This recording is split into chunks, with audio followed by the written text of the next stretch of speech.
You're listening to Death of the Reader. Flex and Herds here for your Murder Mystery World Tour, and we are back with our second week discussing Absolution by Murder, chapters 8 to 12 by Peter Tremayne.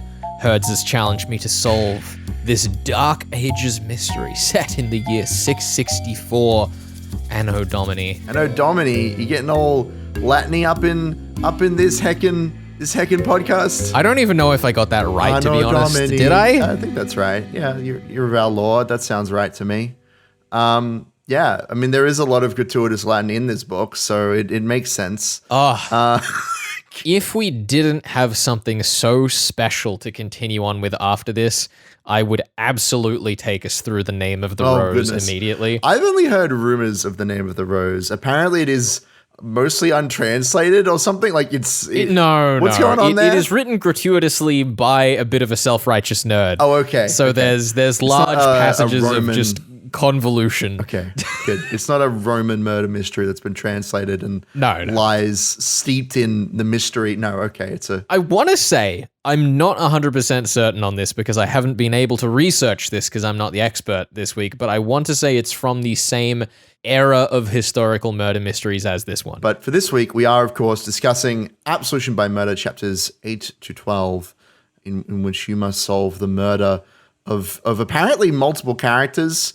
The last thing that happened at the end of this stretch of chapters is a bishop has died. Difficult to say what's happened. Difficult to say what's happened? What do you mean? We're more than 2/3 of the way through the book. All that it says is that, he's died. That's all we know. We've had our second death. It is very suspicious. It's very suspicious, but there's no hard evidence to go on right here. All we have to go on is the word of his secretary, Wigard. That's true. Wigard. But yeah, we'll get to him. Found this stretch of chapters fascinating because it is through and through the interrogation stretch. Every chapter is one witness.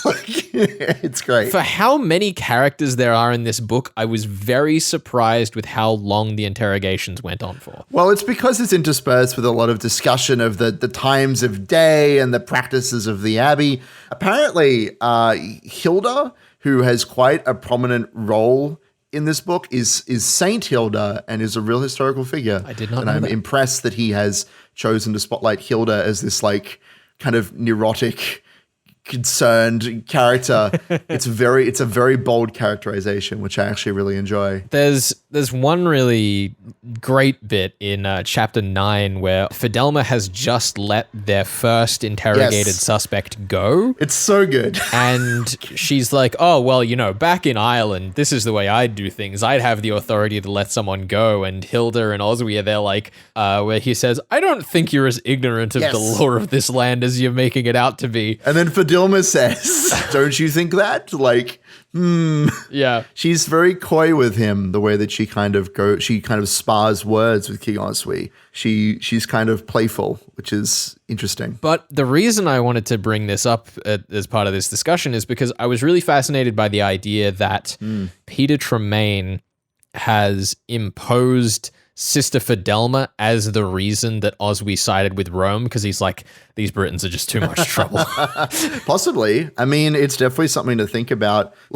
If we are looking at the dichotomy between Rome and Ireland, right? That's the whole point of why we have Eadulf and Sister Fidelma. It's why we're looking at the character of King Oswy, who he follows the teachings of Ireland, and yet he chooses Rome in the end. Yeah. And you're saying that Fidelma is the reason. That's what Peter wants to. I'm not saying that's my final answer, but that was definitely the one that stuck with me the longest through this stretch. Yeah, sure. Towards the back half of this stretch of chapters, we do start to talk a little bit about how his family is rebelling internally a little bit. We start to look at issues that his court has had with cohabitation. Sure. And there's a suggestion that trying to bring the family unit back in line using the Roman system would fix his problems. Yeah, as you say, he has a son who's kind of unruly.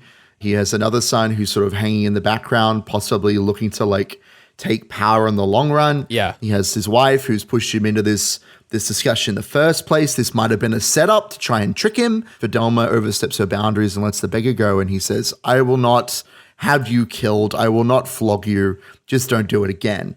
he's surprisingly restrained for someone who, as Eadulf says, actually, or he thinks, one word from the king and it'll be both our heads. Yeah, it's very much the like image of the chivalrous king that we get presented in storytelling a lot, but not necessarily in history.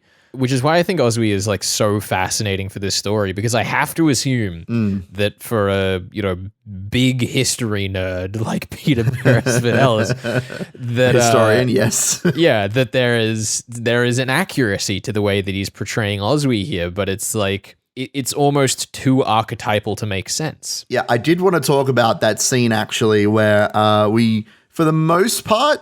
Sister Fidelma she's the progressive one. She's the one who's on top of things. She's open to new ideas, as opposed to Eadulf, who is kind of a step behind.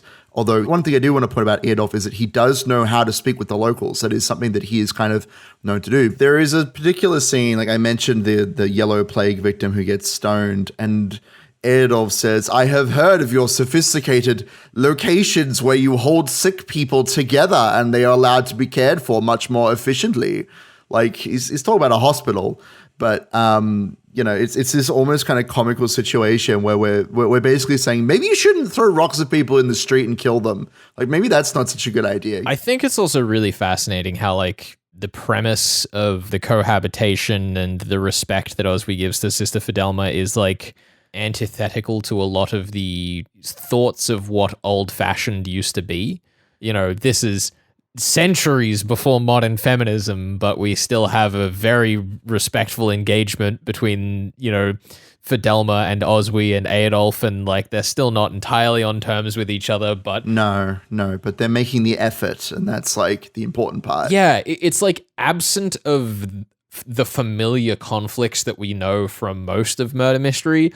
That sort of stuff is still there, but it just doesn't feel like it's saying anything about modernity, which I kind of enjoyed. It's very escapist in a way. I mean, on the topic of escapism, right? I actually kind of enjoy that. Like we've just had it announced that Deus Dedit has died, but apart from that, the last 12 chapters, we're 2/3 of the way through the novel. It's been fairly uneventful in terms of like actual threats to our characters.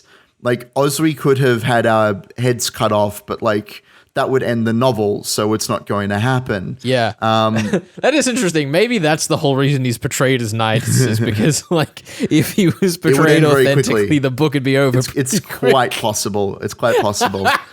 I had not considered it that way. That's very funny. It's true though. Like if he wasn't really like a respectful king to the characters who he's working with, he'd just have them killed and that'd be the end of it. So I mean, we saw how they again, to bring it back to the beggar again. Wow, maybe he's my favorite character. He got flogged, and then there's the character of Wolf, I believe. I think it's Wulfric is his like master. But Wulfric could have had his effeminate hands cut off for all those things that he steals. Oh my goodness! Can I say something? We have to talk about. We don't have enough time right now to say a lot about Wolf. Maybe we can do that. But I just want to leave this section on the thought. And Herds, I wanted to know what you felt at this point in the book. Wolf has the energy of someone who is about to be killed, right? We've seen him just enough that we know where he is, but not enough that we don't really care about him if he dies. Well, right? To put it a certain way, he's portrayed as eccentric and kind of as a bad dude.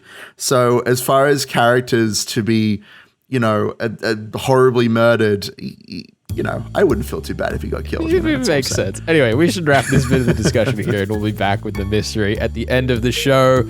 We are discussing Absolution by Murder by Peter Tremayne, otherwise known as Peter Fidelma, chapters 8 to 12, and we'll be back with more of that in just a second.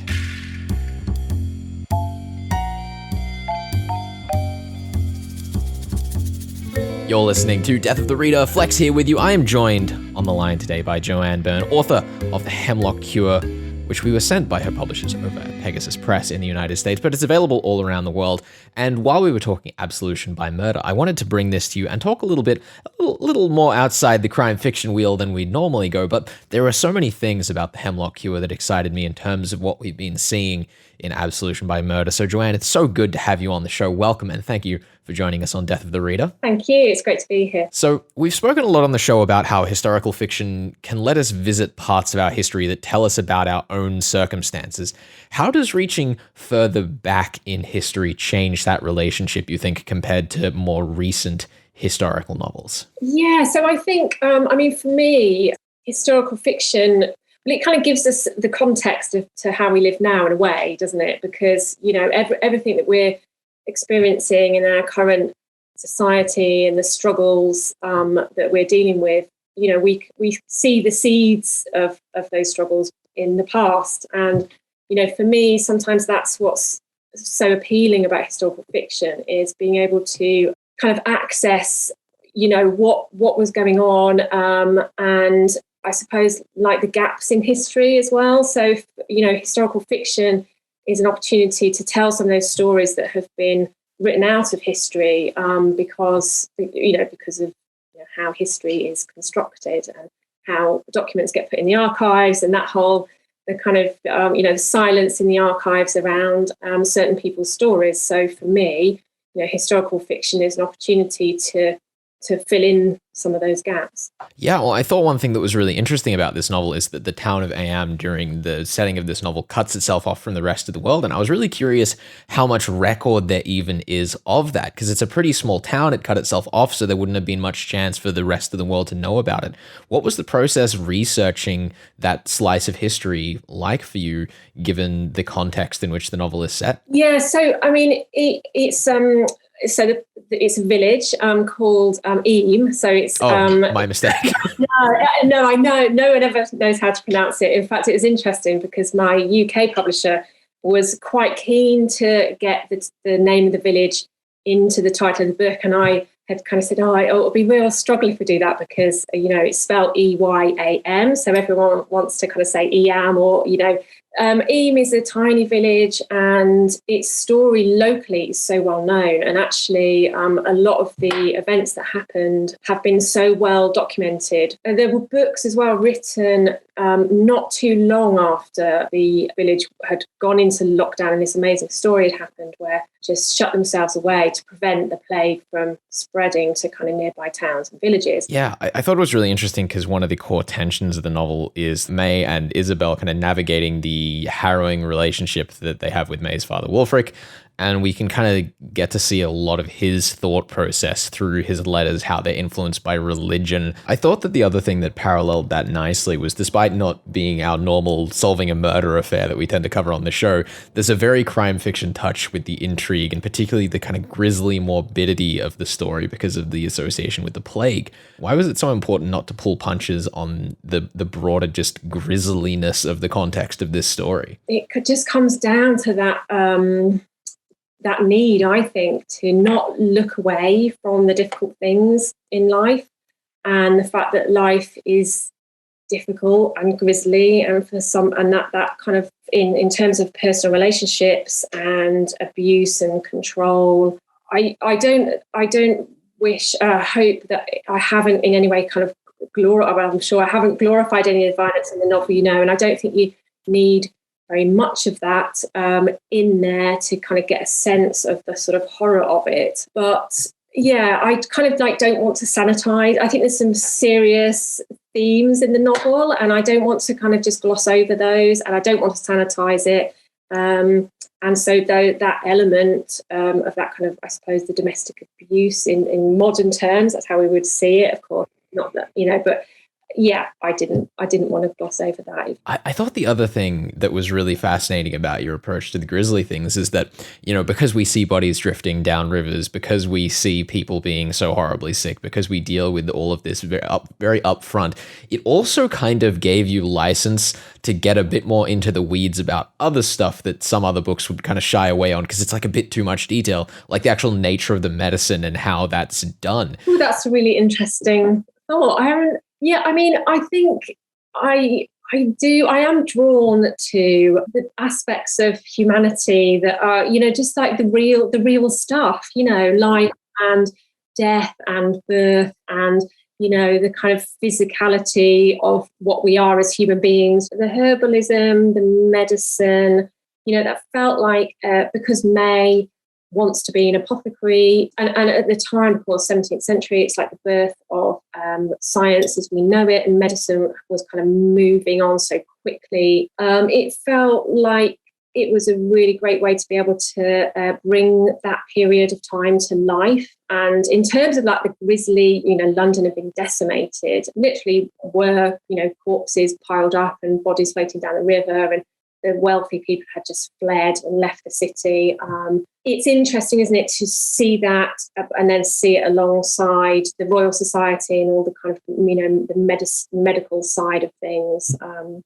I guess just that contrast, really. But yeah, it is quite grisly, isn't it, really? It is. It's also kind of fascinating thinking of like Eyam as this very still village era village, when London, it feels like almost a different era of modernity in the way that they're portrayed in the stories. But that's also kind of just true to how London was relative to villages in the rest of England at the time. Yes, yeah, I think so. And actually, in terms of, one of the decisions I had to make in the novel was whether to have an apothecary or whether to have a herbalist, because really an apothecary wouldn't have been found in a little village. That actually, the kind of modern life was coming on leaps and bounds, but probably more in the cities. But I just thought an apothecary was much more interesting and kind of dabbled in more advanced and complicated medicines involving distilling and all that kind of lovely stuff. I think it also does a really good job of establishing May as a character where, like, despite her hardship, she is still aspirational to improve on the work of her father. Like, I can do better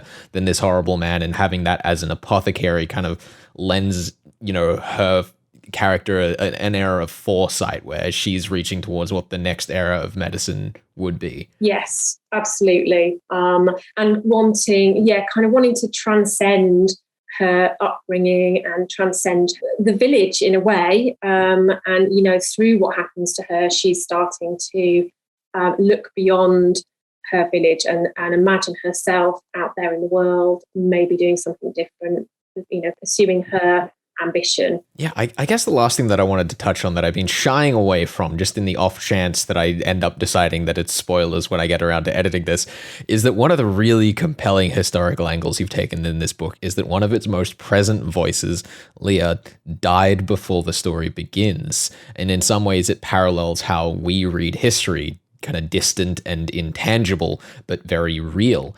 How did she end up in the narrator's chair for you? Do you know, I can't actually remember at what point she kind of came in, because when I was in my very early drafts, we didn't have Leah as a narrator. It felt important that Leah had a chance to kind of redeem herself and to reimagine her relationship with her sister. So in her life, she had a difficult relationship with May.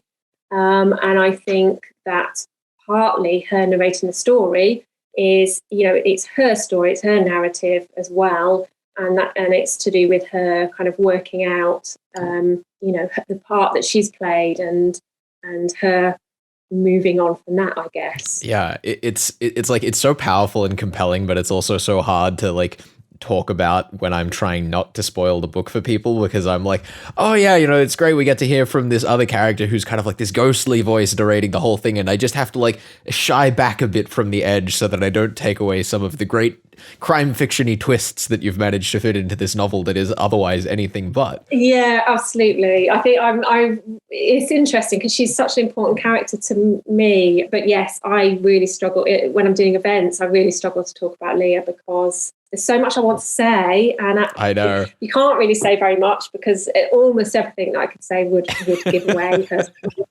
It's such a challenge, but I think that's also one of the things that attracted me so much to this book, is that I'm like, I see the things that I love about crime fiction in this book done so well, and why I'm so happy to like feature this on Death of the Reader is that, even though this tells a very different story, those tools crossing genres and influencing the way that Leah makes the story so compelling, it's just so much fun. Oh, thank you. That's so lovely to hear you speak of her like that. Alrighty, well, Joanne, thank you so much for joining us here on Death of the Reader. It has been an absolute treat. Oh, thank you so much for having me. It's been really lovely. Thank you. And of course, once again, a thank you to Pegasus Books over in the United States for hooking us up with copies. It's also available via Hachette here in Australia, and we'll have links up on the podcast if you want to get yourself a copy. You're listening to Death of the Reader. We are discussing Absolution by Murder by Peter Tremayne, and we'll be back with more of that in just a second. Stick around. You're on to SER 107.3.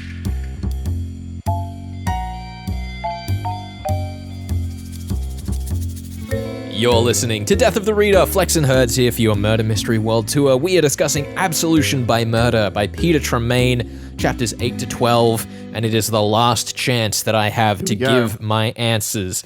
And the answer is the gays. What do you mean, Isle of Lesbo? What are we doing here? Would you like to elaborate on that? Is that your final answer? Do I need to elaborate? I feel like it's pretty self-explanatory. I feel like you should elaborate for those of us who have not read the book all the way through or have not seen the clues as they stand. But yeah, who's the killer? What's the motivation? You know, all the good stuff. We're recording this episode ahead. It is currently Easter, which is quite fitting because we talk about the history of Easter in this book, which I found funny. I was sitting down with my father over the Easter weekend, and I said, I'm reading a murder mystery at the moment. No. I'm going to read the historical note out at the beginning of the book for you, and I want you to tell me the answer to this murder mystery. And I read the historical note to him, and he said, well, it's obviously going to be, to do with the relationships between these characters. We're looking at a scorned lover here. Hell hath no fury and all that. That's crazy. I thought it was a political and or religious thing. That's what King Oswy seems to think it is. And I trust his opinion. Mm-hmm. And then I gave him a bullet point of a few of the characters and a few notes about things that they'd said. Mm-hmm. As soon as I said that Gwyd had studied a little too much Sappho, he went, oh, okay, yeah, that's the one. Look, I can either confirm or deny anything, but Peter has unfortunately confirmed far too much in the opening of this story for me to be able to deny it. I almost wish that I'd said at the start of the story that you just shouldn't read the historical note. It should have been at the end. It definitely should have been at the end because, the whole note about like cohabitation and the genders and the obvious smokescreen, because I think that it is pretty obvious from the beginning that the murder itself, at least, is being smokescreened by the political situation. Mm-hmm. That said, I will be giving you I guess technically this is your fourth point based off of some of the other mysteries that are going on in the story because Excellent. Brother Taran is a sketchy guy and I need you to tell me what he's up to. Also, you need to tell me about Etain's lover what is going on there. She said that she was like betrothed to someone. Is that the murderer? Is that somebody else? No. Like, the murderer was the lover scorned by that marriage. That makes sense to me. So what's going on there? Who is Sister Etain's lover in this situation? I feel like we have to get this story out of the way of history so that Peter Tremayne doesn't end up writing an alternate history. He's writing in history that he's studying. Sure. It'd make a bit more. Is Athelnoth isn't a historical character, is he? Athelnoth, I don't think so. I haven't stumbled across them. And especially because Athelnoth, he gets into like a brawl, doesn't he? Yeah. Actually, there's something about that. Apparently, he's like a pro-Roman guy. Somebody says that he got in a fist fight, but then Athelnoth says it was one of his juniors and then he like broke up the fight. Yeah, there's a bunch of characters, especially on the like pro-Roman side, who are very much portrayed to be a little kind of violent. Yeah, confrontational. Yep. I mean, I've got a list here. Athelnoth the priest got in a fist fight. Agilbert the Frank is outspoken, and Wilfred of Ripon has a sharp temper. Who is a real person. Real person, yes. Yeah, he was the one who made the historical account. And yet King Oswy sides with the Romans in the end. Interesting. I know, it's a challenge.